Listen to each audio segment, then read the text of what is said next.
Wacha nichukue nafasi hii kutoa rambirambi kwa family na jamaa ya watu wetu ambao tumewapoteza kupitia kifo. Na nimeona hao watu ambao wamepoteza uzima wamekuwa kati ya miaka 17 na miaka 65. Mwenye ako na miaka michache 17, mwenye ako na miaka zaidi alikuwa miaka 65. Na katika hao watu wote hakuna mwenye alikuwa amefikisha ile miaka ambayo iko katika Biblia, lakini tunajua kwamba Mungu ndiye anajua vile tumehubiriwa siku ya mtu kuingia duniani na siku ya kutoka duniani. Nataka nitoe pole zangu kwa familia ya Penina Wamboi, Nixon Bano, Paul Chege, Felix Onyango,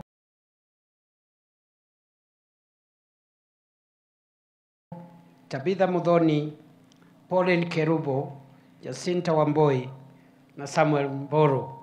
Mwenyezi Mungu ailaze roho ya hao wapendwa wetu katika mahali pema, kwa sababu maandiko hayo ndio yanasema heri wafao katika Bwana, kwa sababu watapumzika kutoka kazi ngumu za dunia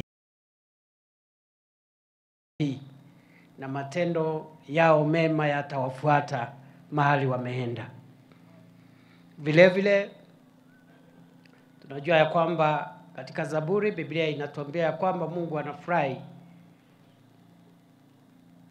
kama ni kifo cha watu ambao wamemjua.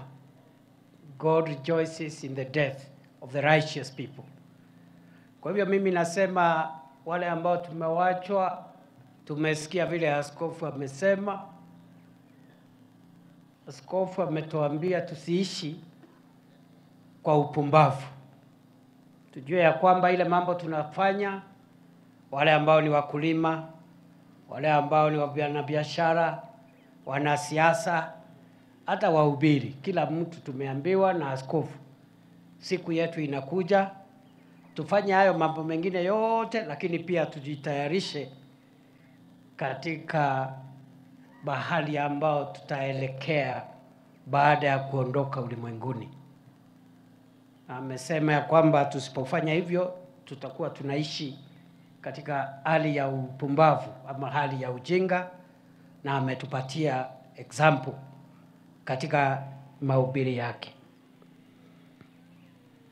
Leo mambo ya kusema ni machache sana, kwa sababu tumefika hapa kuomboleza. Nimekuja hapa kwa niaba ya Rais William Ruto.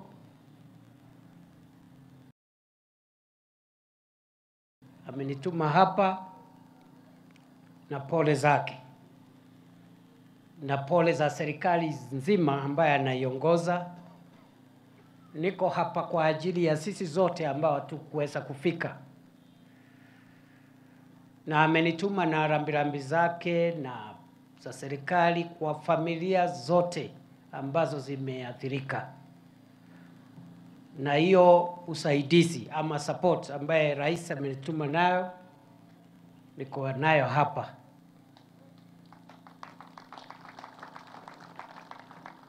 Iko hapa, lakini kwa sababu ya heshima ya wenzetu ambao wanalala hapa, nimeambia Mheshimiwa Kimani baada ya hii sherehe hapa, familia, representative wa family wamuone, ako na message ya rais ya kusaidia familia zote ambazo zimehusika katika hii mkasa. Ya pili,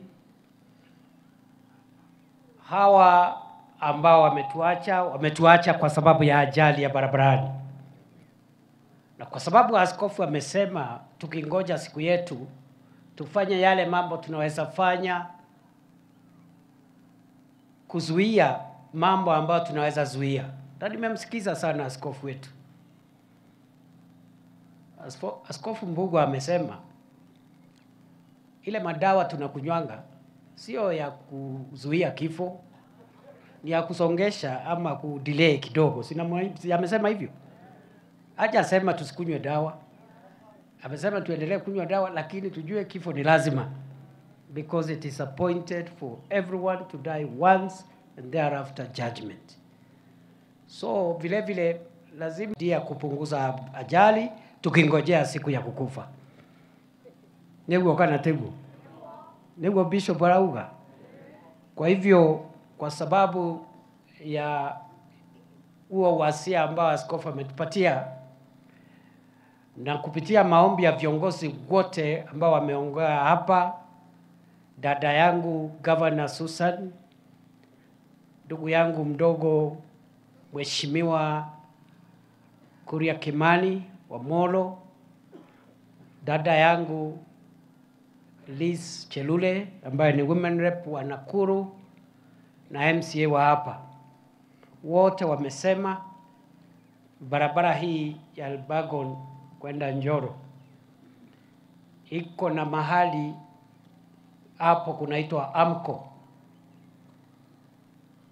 na wamesema hiyo mahali itengenezwe ili tupunguze ajali za barabarani. Si ni kweli? Na vile wamesema kuna sehemu zingine 3-2 kama Maura, Mau, na sehemu hizo wameomba ya kwamba tuweke climbing lane na pia tu redesign hiyo mahali kuwe na an extra lane, ndio kama kuna shida kama ni ya kimitambo ya gari, driver ako na nafasi ya kuzuia ajali. Kwa hivyo, kwa sababu ya mambo hayo yote, nataka nitangaze kwa niaba ya serikali, juma lijalo engineers wetu kutoka serikali kuu Nairobi wataenda hapo Amco, watufanyie assessment, waanze kuchora designs ili turekebishe hiyo mahali. Na nimesikiza viongozi wetu sana, kwa sababu wamesema hiyo mahali imechukua mioyo mingi. Na juzi pia mlisikia mwingine hata anajua kuna mahali kunaitwa Nithi Bridge, ulikuwa na hiyo shida. So vile tumepata suluhisho ya Nithi Bridge, lazima pia tutafute suluhisho ya Amco Bridge. Tutafanya that work, and from next week the engineers from the Ministry of Roads and Transport are directed to start making assessments, and thereafter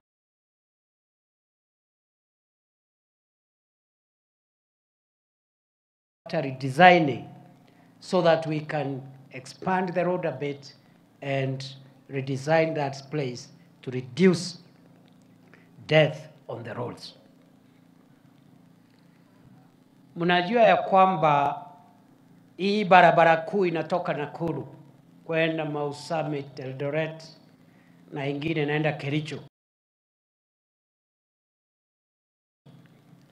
Kuna ile sehemu ya Salga vile ambayo watu wetu wengi wamepoteza uhai. Kuna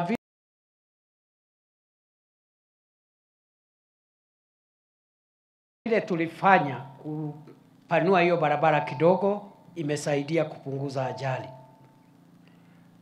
Lakini bado kwa usalama wetu katika hiyo barabara kuu, na pia kuinua uchumi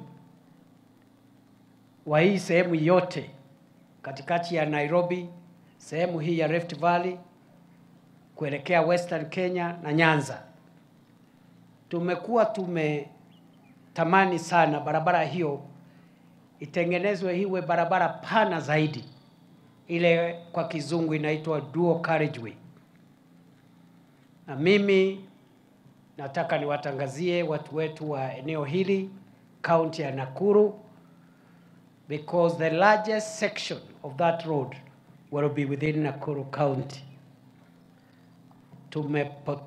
Sasa kutoka tarehe 1 Julai kuendelea, tutaanza ujenzi, upanuzi wa barabara kuu ambayo inaunganisha Rironi pale Limuru mpaka Mau Summit, iwe dual carriageway,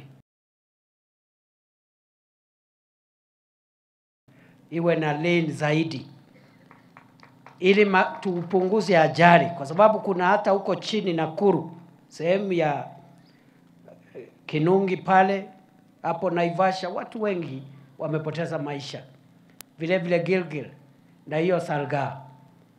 Hiyo barabara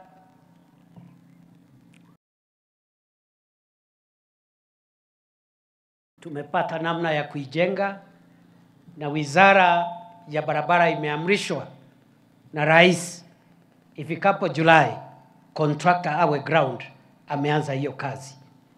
And I believe that is going to be one of the signature projects of President Ruto.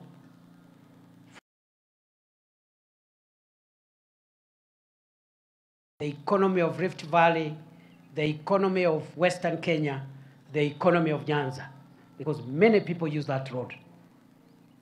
Tunajua vile ile barabara kuu ambayo Mheshimiwa Kibaki alitusaidia, ile Thika Superhighway ya kuunganisha Nairobi na Keno, ilitusaidia kiasi. Rais Uhuru Agro, tumekuta hapa Marwa kidogo tumekamilisha kama 1 year, ilikuwa imebakisha kidogo. So the signature dual carriageway for this administration is going to be Rironi Mau Summit, and from July that contract and that project is beginning. Itaboresha biashara, italeta nafasi za kazi kwa vijana wetu wengi ambao hawana kazi, na tumesema mahali barabara inapitia kazi zipatiwe kwa vijana wa sehemu hiyo. So the majority of the jobs should benefit the young people of Nakuru County, because that is the government policy. Government projects must benefit local communities. Kwa sababu leo ni siku ya mazishi, wacha tu tuseme ya kwamba Nairobi na baadaye ikafika Naivasha.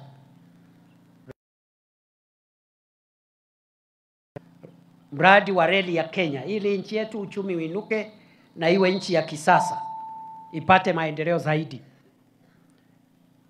Na vile vile tumepata namna ya kuongeza hiyo reli SGR 2B and SGR 2C.